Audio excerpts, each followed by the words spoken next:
Welcome to our channel. Today we how to backup local datasets using DVC with S3 Remote Beginner Guide step by step clearly.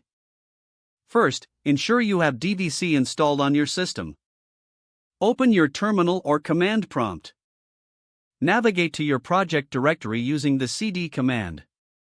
Initialize DVC in your project by running DVC init. Create a local dataset if you don't already have one. DVC tracks files, so add your dataset using DVC add your dataset file. This command will create a .dvc file that stores metadata about your dataset. Next, create an S3 bucket if you haven't done so already. Log into your AWS Management Console and navigate to S3.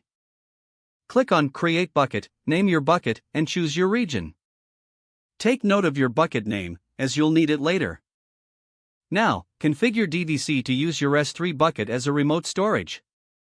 Run DVC remote add dmyremote S3 / your bucket name. Replace your bucket name with the name of your S3 bucket. Set your AWS credentials to enable DVC to access the S3 bucket. You can do this by running AWS configure and entering your access key ID, and after setting up the remote, push your dataset to S3. Run the command DVC push.